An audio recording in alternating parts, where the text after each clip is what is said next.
Okusinziira kwa kulembera ekitongole kya Civil Aviation Authority nga kino kyekivunaanyizibwa ku nnyonyi Engineer John Kagolo, omulimu guno gusuubirwa okumalawo obuwumbi obusukka mu 10,000 obwa Uganda, era nga wano wajja kubeerawo ekizimbe ekipya n'ekibangirizi ekinene ddala nga byonna biri ku mutindo gwa waggulu ddala. Kagolo agattako nti bagenderera okufuna obusobozi okwongera mu mirimu egikolebwa ku kisaawe kino n'ensimbi eziyingira. We awarded a tender for replacement of the check-in system and baggage handling and introduction of inline screening.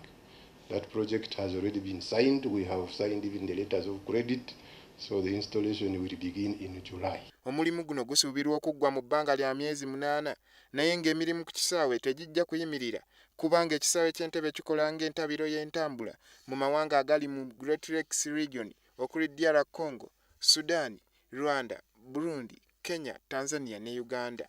Instead of the 11 bays, we are going to add another 7 or 8 towards the runway. We shall make the taxiway go all the way up to the end so that it is wholly parallel to the runway.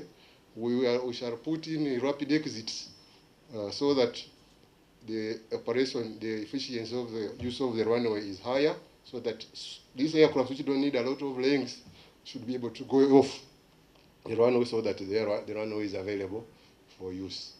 Kagolo agamba kino kijja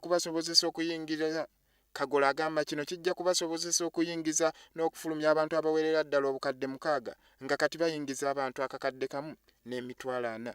Era muno mulimu n'okugaziya n'okuddaabiriza ekifo ennyonyi we zisinziira okubuuka n'emmotoka we zisimba. Singa byonna bitambula nga bwe bisuubirwa, Ntebbe egenda kufuna obusobozi okutuuza n'okubuusa ennyonyi eziwera 9 omulundi gumu buli ssaawa.